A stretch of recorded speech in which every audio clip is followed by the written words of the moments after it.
En el año 2003, un hombre bajó de un helicóptero sobre 23.000 acres de colina escocesa y anunció que iba a matar a la mayoría de los ciervos. No para comerlos, no para vender los derechos de caza, para deshacerse de ellos. Los propietarios vecinos lo llamaron idiota. La industria cinegética, que cobraba a sus clientes 4.000 libras por semana para cazar esos mismos ciervos, lo llamó algo peor. Y tenían cierto punto. Porque el hombre que hacía ese anuncio no tenía ninguna formación en ecología, ningún título en conservación, ningún vínculo con esa tierra ni con ninguna similar. Había pasado toda su carrera vendiendo muebles de flat pack. Lo que sí tenía era 50 millones de libras, un recuerdo del sur de África, y una sola pregunta que nadie en el establishment de las Highlands escocesas estaba dispuesto a formular en voz alta. ¿Por qué? En un país con uno de los índices de lluvia más altos de Europa, en un suelo que ha sostenido bosques durante 8.000 años, ¿no sobrevive ni un solo árbol aquí? La respuesta era obvia. Una vez que la veías, nadie quería verla. Hoy, en la Reserva Natural de Allerdale, en Sutherland, más de 1 millón de árboles nativos crecen en tierras que hace 20 años eran páramo desnudo. Los ríos corren más limpios de lo que nadie vivo los ha visto. Especies ausentes de la región durante décadas han regresado, y nadie reintrodujo ni una sola de ellas. Encontraron el camino por sí solas. Pero antes de revelar la solución, hay una pregunta que ocupa el centro de todo esto, y que ha dividido a Escocia durante 20 años. ¿Debería haber lobos aquí? Las Highlands escocesas no siempre fueron tan vacías. Fueron hechas así y tardaron 4 siglos en llegar a ese estado. La agricultura medieval y la construcción naval desnudaron primero las laderas más bajas. Luego llegaron las clearances del siglo XVIII, cuando los terratenientes expulsaron a comunidades agrícolas enteras para ceder el paso a las ovejas. Aldeas que habían gestionado el paisaje durante siglos fueron vaciadas en una generación. El conocimiento humano del lugar, qué árboles proteger, qué arroyos mantener, qué suelos dejar intactos, se fue con las personas que partieron. Los deportistas victorianos remataron el trabajo. Descubrieron que las Highlands vacías eran fincas de caza perfectas. Los ciervos rojos ya no eran un animal salvaje, eran un producto. Las fincas competían por los recuentos más altos de ciervos. Los depredadores, los lobos, extintos hacia mediados del siglo XVII, y el lince, desaparecido incluso antes, ya habían sido eliminados. Sin ellos, las poblaciones de ciervos hicieron lo que siempre hacen las poblaciones sin presión. Crecieron, y crecieron, y crecieron. Cuando Lister llegó, Escocia tenía unos 750.000 ciervos rojos estimados, la mayor densidad de Europa. Y aquí está el detalle crítico que explica por qué nadie había resuelto esto antes.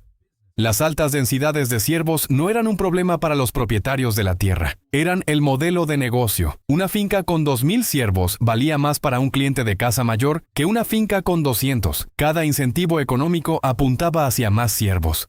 Siempre más ciervos. El daño ecológico era invisible en un balance contable. Entonces la Comisión Forestal y los propietarios privados plantaron vastas áreas de las Highlands con Picea de Sitka, una conífera de la costa del Pacífico norteamericano. Crecía rápido, podía cosecharse en 30 años, y fue ecológicamente un desastre. Una plantación de Sitka acidifica el suelo que tiene debajo, bloquea la luz por completo y apenas sustenta fauna nativa. Parece un bosque. Funciona como un aparcamiento. Lo que Lister compró en 2003 era el producto final de 400 años de decisiones sistemáticas, cada una racional en su propio momento, cada una eliminando otra capa. Los ciervos estaban en todas partes, el suelo estaba dañado, los árboles que existían eran los equivocados, y el sistema que poseía la tierra tenía todos los motivos del mundo para mantenerla exactamente como estaba. La tierra no estaba muerta, pero llevaba tanto tiempo presionada que casi nadie creía que pudiera recuperarse. Paul Lister no era ecólogo. Era hijo de Noel Lister, cofundador de MFI, un minorista británico de muebles valorado en más de 1.000 millones de libras en su apogeo. Cuando su padre cayó gravemente enfermo, algo cambió en él. Abandonó el negocio del mobiliario, heredó 50 millones de libras y comenzó a hacerse preguntas distintas. Había viajado por el sur de África. Había visto ecosistemas intactos. La manera en que los lobos moldeaban el comportamiento de sus presas, que a su vez moldeaba la vegetación, que moldeaba el agua, que moldeaba todo lo que venía después. Regresó a las Highlands y vio el vacío. El problema no era que los árboles hubieran desaparecido. El problema era que las condiciones para que los árboles sobrevivieran habían sido destruidas, y la condición más inmediata era esta. Había demasiados ciervos. Cada primavera, miles de semillas de pino silvestre y abedul germinan en las laderas de Allendale. A los pocos días de brotar, un ciervo rojo se las come. Esto había ocurrido cada año durante 3 siglos. Elimina los ciervos, y las plántulas sobreviven. Las plántulas que sobreviven se convierten en cubierta vegetal. La cubierta vegetal estabiliza el suelo. El suelo estable limpia los ríos, y los ríos limpios comienzan a reconstruir todo lo que hay aguas abajo. Esa era la teoría completa, casi vergonzosamente simple. No se empieza plantando árboles, se empieza eliminando lo que impide que los árboles existan. En 2003, Allendale albergaba aproximadamente 2.000 ciervos rojos en 23.000 acres. El equipo de Lister inició una reducción sostenida, gestionada por guardas profesionales de la finca. Las canales iban directamente a la cocina de la finca y se servían en todas las comidas del lodge. Allendale alimentaría a sus huéspedes con los mismos animales que habían estado impidiendo que el bosque existiera. La reacción fue hostil e inmediata. Los administradores de fincas que habían pasado sus carreras manteniendo los recuentos de ciervos sintieron que su experiencia era descartada por un hombre que vendía armarios. Los operadores de caza que organizaban semanas de montería en Allendale perdieron sus contratos de la noche a la mañana. Y luego empeoró. Los límites de Allendale no eran muros. Los ciervos de las fincas vecinas, mantenidos a densidades victorianas, cruzaban libremente la tierra. Reducir el rebaño en Allendale significaba que, en una estación, los ciervos vecinos llenaban el hueco. La presión regresaba. Las plántulas eran devoradas. Nada cambiaba. Años de trabajo. Dinero significativo gastado. Y la tierra tenía un aspecto casi idéntico al día en que llegó. Los ecólogos que lo habían calificado de fantasía no estaban del todo equivocados en ese momento. Pero aquí está el detalle que lo cambió todo. La matanza no era el proyecto. La matanza era la preparación. El proyecto era la valla. 80 kilómetros de cercado de alta resistencia para ciervos, postes de acero, malla de alambre, diseñada para durar décadas, instalada alrededor de las zonas de restauración principales. La valla es la parte de Allendale que nadie fotografía. No aparece en las imágenes de la BBC de los águilas pescadoras ni en las fotos de las cámaras trampa de las nutrias. Pero quítala, y en 18 meses ninguna de esas especies tiene hábitat al que volver. Cada recuperación de especies en Allendale existe gracias a esa malla de alambre, la infraestructura menos fotogénica de Gran Bretaña y la más determinante. Dentro de las zonas valladas, 2 operaciones se desarrollaron simultáneamente. La primera, la eliminación. 250.000 picias de Sitka fueron taladas, dejando sus sistemas radiculares para que se descompusieran de vuelta al suelo, alimentando los hongos, liberando los nutrientes y rompiendo la capa compactada que décadas de caída de agujas habían creado. Por primera vez en décadas, la luz llegó al suelo. La segunda, la plantación. Más de 1 millón de árboles nativos fueron introducidos en secuencia. Abedul y sauce primero como especies pioneras, pino silvestre y cerval detrás, como las especies climáticas que eventualmente definirán el bosque. No una plantación, una sucesión. Cada árbol fue propagado a partir de semillas recogidas en la zona local, portando las adaptaciones genéticas a las condiciones específicas de Sutherland. Las plantas del sur de Inglaterra habrían sido más rápidas y baratas. También habrían producido árboles forasteros en el lugar que se les pedía que restauraran. Una nota importante: un pino silvestre completamente maduro tarda entre 80 y 100 años en alcanzar su forma característica. Los árboles plantados desde 2009 son, como mucho, adolescentes. Lo que los visitantes ven hoy es el primer capítulo de una historia que no se resolverá en un siglo. La inversión financiera en la primera década fue de aproximadamente 10 millones de libras del propio dinero de Lister, sin subvenciones gubernamentales significativas, sin retorno garantizado. Lo que estaba comprando era la reconstrucción de las relaciones entre las raíces de los árboles y los hongos del suelo, entre los insectos y la corteza, y entre los pájaros y las semillas. Si el orden era correcto, se crearían las condiciones para que un bosque se plantara solo. Los ecólogos estimaban un desarrollo de copa visible en 20 o 30 años. Bosque maduro en 80 o 100 años. Estaban equivocados. A los 5 años de levantarse la valla, la regeneración natural dentro de las zonas protegidas superaba al programa de plantación activa. Las semillas que ya estaban en el suelo, germinando y muriendo durante décadas, devoradas antes de que pudieran establecerse, de repente sobrevivían. El banco de semillas no había ido a ninguna parte. En el momento en que la presión se levantó, respondió. La cubierta vegetal regresó. La erosión de la turba se ralentizó. Los ríos comenzaron a clarificarse. El salmón del Atlántico silvestre regresó para desovar en el río Carron.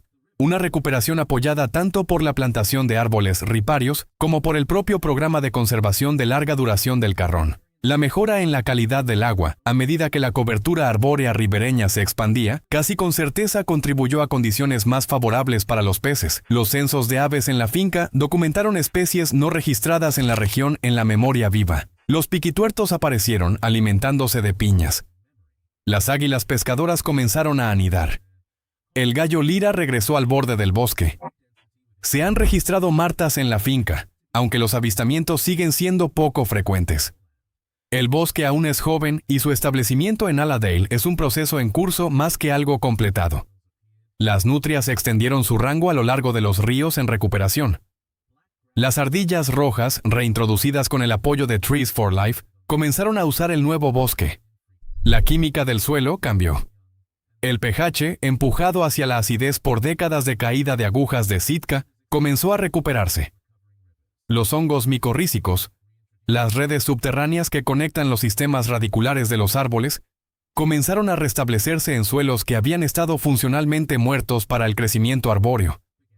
El sistema no había olvidado cómo funcionar. Simplemente había sido impedido de hacerlo. Los árboles no solo devolvieron la sombra, los árboles devolvieron la química, y la química trajo todo lo demás. El mismo hombre, la misma tierra, una misión completamente diferente. Innes McNeil llegó por primera vez a Allendale en 1991 como guarda de ciervos. Su trabajo era gestionar el rebaño, rastrear a los animales y mantener los recuentos que justificaban los ingresos de la finca. Cuando Lister llegó en 2003 y anunció que los ciervos eran el problema, McNeil era uno de los que había dedicado su carrera a asegurarse de que hubiera muchos. Hoy es el director de la reserva de Allendale. Caminando por el mismo terreno, leyendo al mismo tiempo, pero buscando martas en las cámaras trampa, actividad de águilas pescadoras en el lago y la claridad del agua en el río Carron después de una lluvia intensa. El mismo hombre, la misma tierra, una misión completamente diferente. Párate en cualquier punto elevado de Allendale hoy y esa línea es visible desde kilómetros de distancia. Ladera abierta a un lado, marrón, plana, con la misma textura que ha tenido durante 200 años. Copa a múltiples alturas al otro lado. El escalonamiento vertical que los ecólogos usan como abreviatura de complejidad ecosistémica. El argumento sobre lo que la densidad de ciervos le hace a un paisaje puede leerse con solo pararse en un lugar y mirar a la izquierda, luego a la derecha. La cobertura arbórea ha subido del 5 al 15% de la finca, con una trayectoria que sigue aumentando. Más de 1 millón de árboles nativos en el suelo, salmón silvestre en el río Carron, nutrias confirmadas, ardillas rojas establecidas. La finca ahora obtiene ingresos del turismo de naturaleza, asociaciones de investigación y alojamiento de conservación, sin depender ya de mantener altas densidades de ciervos para funcionar. Y luego está la pregunta del lobo, que se niega a desaparecer. Lister ha presionado para obtener permiso y reintroducir lobos en una zona vallada de Allendale desde mediados de los años 2000. Su argumento es operativo. La valla cuesta dinero mantenerla, requiere personal y puede ser perforada. Los lobos harían el mismo trabajo de forma continua, sin coste. El gobierno escocés ha dicho que no, y las razones son más específicas que la resistencia de los agricultores. La Ley de Reforma de la Tierra de Escocia del año 2003 otorga a cada ciudadano el derecho legal de acceder a todas las tierras del país. Una valla lo suficientemente grande como para contener lobos bloquearía ese derecho en una zona significativa del paisaje de las Highlands. La Asociación de Senderistas y el Consejo de Montañismo se han opuesto ambos al plan. No son solo los agricultores quienes bloquean al lobo. Son los senderistas. En un discurso público ante la Unión Nacional de Agricultores, el entonces ministro de Economía Rural de Escocia declaró que la reintroducción del lobo ocurriría sobre su cadáver. La posición formal del gobierno escocés, confirmada en una respuesta de Libertad de Información de 2025, es que no hay planes de reintroducir lobos ni ningún otro gran carnívoro, sin lobos en Allendale. Por ahora, la valla mantiene la línea que los lobos mantendrían de forma natural, con un coste significativamente mayor y una elegancia significativamente menor. Allendale ya no está sola. Cairngorms Connect está coordinando la restauración en 200.000 hectáreas, uno de los proyectos de rewilding más grandes de Europa. Trees for Life ha plantado millones de árboles nativos en las Highlands del noroeste. El gobierno escocés ha orientado su estrategia de uso de la tierra hacia la restauración de bosques nativos y turberas, y la propia estructura de Lister, The European Nature Trust, la fundación que estableció en el año 2000, 3 años antes de comprar Allerdale, existe específicamente para que el proyecto sobreviva a su fundador. TENT es una institución con una junta directiva y una misión que existen de forma independiente a cualquier propietario individual. El bosque es un proyecto de 100 años. El andamiaje legal está en su lugar para que continúe. Aquí está la parte incómoda. Allerdale funcionó porque Paul Lister tenía 50 millones de libras y podía absorber pérdidas durante una década sin consecuencias. Los agricultores y crofters que gestionan la mayor parte de la tierra circundante no tienen esa opción. Las lecciones son reales. Las condiciones en las que se generaron no son, por sí solas, una política. Conduce 30 minutos desde Allerdale en cualquier dirección, y el 95% de las Highlands escocesas tiene exactamente el mismo aspecto que cuando Lister llegó. Las laderas marrones se extienden hasta el horizonte. Alta densidad de ciervos. Bloques rectangulares de pisia de Sitka, oscuros y estructuralmente muertos. Están atrapados dentro de una lógica económica que tenía sentido en 1880 y que no ha sido reexaminada seriamente desde entonces. La valla de Allerdale no es solo un límite físico. Es un límite entre dos ideas diferentes sobre para qué sirve la tierra. El bosque caledonio no desapareció porque la tierra lo rechazara. Desapareció porque todos los mecanismos que le habrían permitido existir fueron eliminados. Una decisión a la vez, cada una localmente racional. El daño acumulativo invisible hasta que estuvo casi completo. Lo que Allerdale demostró es que la tierra no había olvidado. Las semillas estaban en el suelo. Los hongos estaban latentes. El salmón esperaba a que el agua se aclarara. El sistema no estaba muerto. Estaba suprimido. Elimina la presión. Deja de interferir. Dale tiempo. A veces, recuperar un paisaje no requiere nueva tecnología ni nueva ciencia. A veces requiere eliminar lo que pusiste ahí. Dar un paso atrás y dejar que la lógica del lugar se reafirme por sí sola. El bosque sabía lo que hacía. Solo necesitaba que alguien se apartara del camino.